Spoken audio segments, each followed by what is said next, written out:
राधे राधे दोस्तों, अगर आप टैरो में बिगनर हो, सीखना चाहते हो टैरो को बिल्कुल डीपली, लेकिन समझ नहीं आ रहा कि कहाँ से शुरू करें, then this video is perfect for you. तो आज की फर्स्ट क्लास में मैं बिल्कुल बेसिक से आप लोगों को सिखाने वाली हूँ।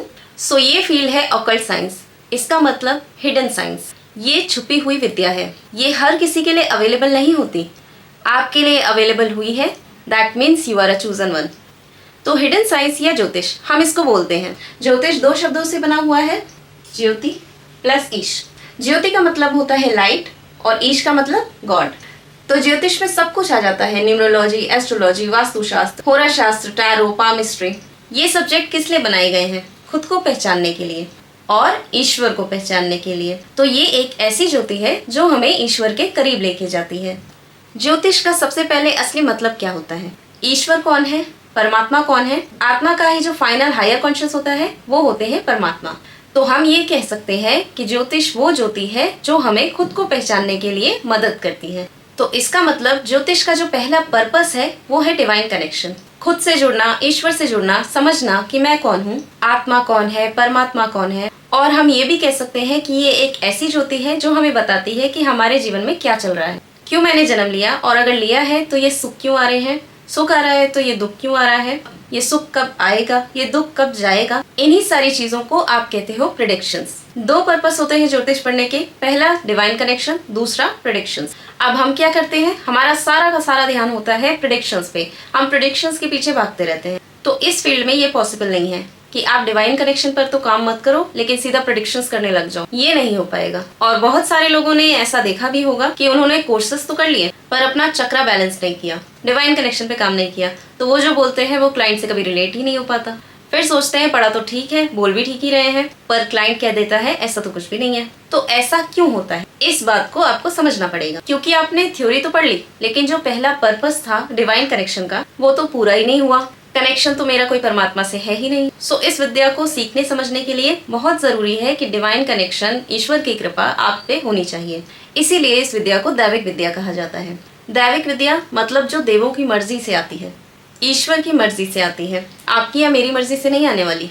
अब आप बोलोगे कैसे डिवाइन कनेक्शन स्ट्रांग होगा, क्या सब कुछ छोड़ छाड़ के सब बंद कर दें, पूजा पाठ करते रहे बस? बिल्कुल नहीं। पूजा पाठ करना, मंदिर जाना, मंत्र जाप करना, ये एक सेपरेट मैटर है, ये रिलीजन से जुड़ा हुआ मैटर है। पूजा हम करते हैं खुद को, खुद के मन को साफ करने के लिए। स्पिरिचुअलिटी का, डिवाइन कनेक्शन का मतलब सिर्फ इतना सा है कि आपका मन साफ होना चाहिए, उसके लिए किसी पूजा पाठ की जरूरत नहीं होती। आपका दिल साफ है तो आपके ईश्वर आपके दिल में विराजते हैं। फॉर एग्जाम्पल हम कहते हैं बच्चे ईश्वर का रूप होते हैं। क्यों भाई, कौन सी पूजा पाठ करता है बच्चा, कौन से मंत्र उच्चारण कर लेता है, लेकिन सिर्फ उसका मन साफ होता है, इसीलिए हम कहते हैं कि बच्चे ईश्वर का रूप होते हैं। उसमें ईर्ष्या, छल कपट, मोह माया कुछ भी नहीं होता, इसीलिए वो ईश्वर का रूप होते हैं।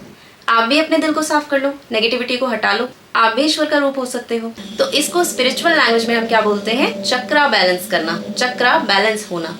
जब आपके चक्रास ब्लॉक होते हैं तो आपका डिवाइन कनेक्शन टूट जाता है। डिवाइन कनेक्शन का मतलब होता है आपके चक्रास में कहीं ब्लॉकेजेस नहीं होनी चाहिए। चाहे आप ऑकल्ट के किसी भी फील्ड में हो, आपका डिवाइन कनेक्शन होना बहुत ही ज्यादा जरूरी होता है। आप पहले ये समझ लो कि बदला क्या क्या जा सकता है। इसको कहते हैं कर्म थ्योरी। इसमें तीन मेन वर्ड्स होते हैं, संचित, प्रारब्ध और क्रियामान। संचित का मतलब होता है इकट्ठा करना। क्या कलेक्ट किया हमने कलेक्ट कर लिए अपने पास्ट लाइफ कार्मिक रिजल्ट्स। आज से पहले मैंने जितने भी जन्म लिए थे, पता नहीं कितने लिए थे, 500, 1000 जितने भी लिए हों, सब में कुछ ना कुछ तो कर्म किए होंगे। अब कर्म किए हैं तो उनका फल भी है।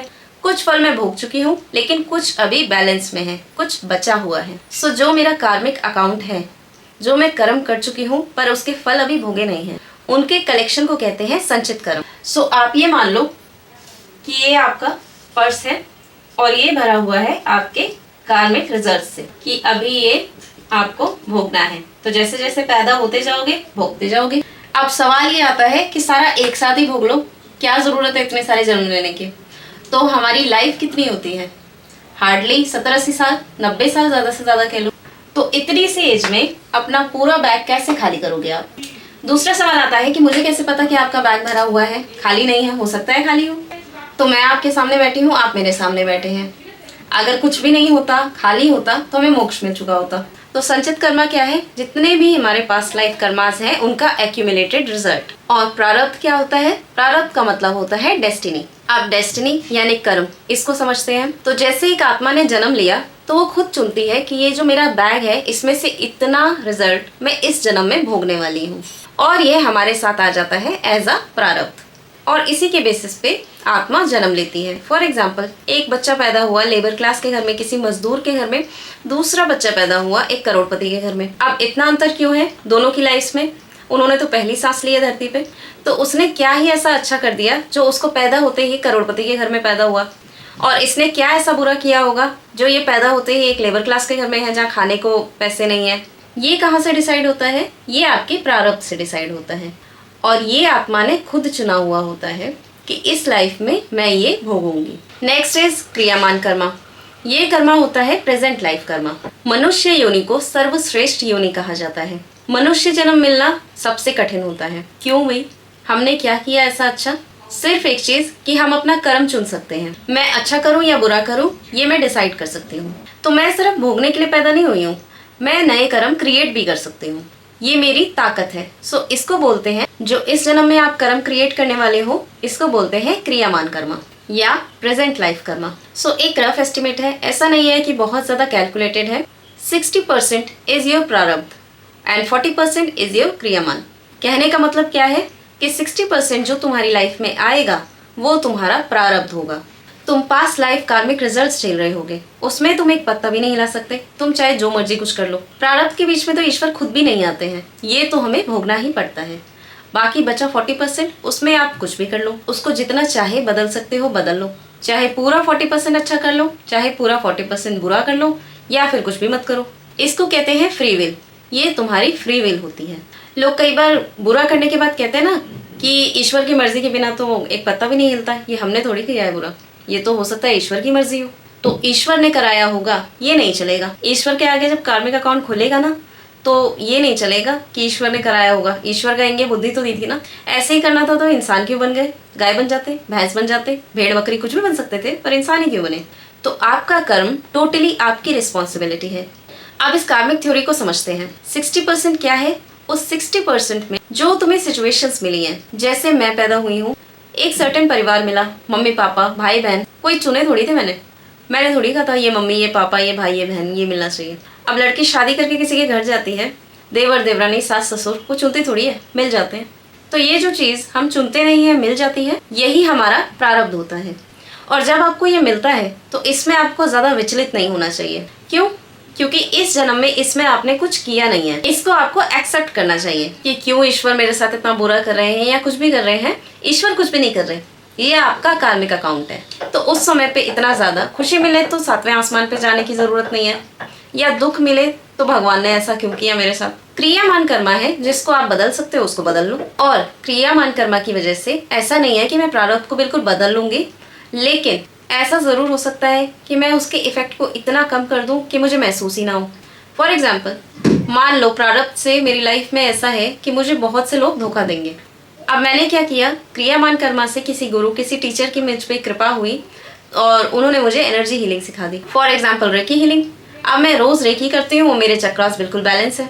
अब मुझे किसी से कोई उम्मीद ही नहीं है, तो मुझे कितना ही लोग दुख पहुंचा लेंगे, मेरे चक्रास बैलेंस है, मुझे ज्यादा फर्क ही नहीं पड़ता। तो मैंने प्रारब्ध नहीं बदला, मैंने क्रियामान बदल दिया। उसके लिए काम आपको खुद पे करना पड़ेगा। अब कई लोग ऐसे होंगे जिन्हें लगेगा कि हम पूजा पाठ करेंगे भगवान हमारे प्रारब्ध को बदल देंगे। तो एक एग्जाम्पल देके समझाती हूँ। कृष्ण जी किसके बेटे थे? तो जब कृष्ण जी को जन्म लेना था देवकी माँ की कोख से, तो उन्होंने उन्हें पहले ही दर्शन दे दिए थे कि मैं आपकी कोख से जन्म लेने वाला हूँ। तो जब कृष्ण जी पैदा हुए तो वासुदेव जी को उन्हें छोड़ के आना पड़ा, क्योंकि कंस का डर था कहीं मार ना दे। तो 11 साल बाद कृष्ण जी छुड़ाने आए कारावास में। वैसे 14 साल कह देते हैं इसको, पर क्योंकि युग परिवर्तन हो गया था तो इसलिए 11 साल एक्चुअल टाइम है। तो 11 साल बाद आए, छुड़वा दिया। तो देवकी माँ जो थी वो खुश होने की बजाय गुस्सा हो गई, बोली कि मुझे तो पता है तुम ईश्वर हो, क्योंकि जो है आपने हमें दर्शन दे दिए थे, मुझे तो पता था कि आप ही मेरी कोख से आने वाले हो। तो मुझे तो ये था कि आप पैदा होते ही हमें कारावास से निकाल दोगे। ईश्वर जिसकी कोख से पैदा हो रहे हैं वो इंसान जेल में रह सकता है क्या? अब कृष्ण जी बोले कि माँ देखो, मुझे तो सब कुछ याद है, आपको नहीं याद है तो मैं आपको याद दिला देता हूँ। तो पिछले जन्म में आप केकई माँ थे, जिनकी वजह से मुझे ही बिना किसी बात के 14 वर्ष का वनवास झेलना पड़ा था। तो ये आपका प्रारब्ध था कि आपको इतना टाइम बिताना है ऐसे, और मैं प्रारब्ध के बीच में नहीं आ सकता। प्रारब्ध तो आपको खुद ही काटना पड़ेगा, ईश्वर बस आपको बल दे सकते हैं उसके लिए।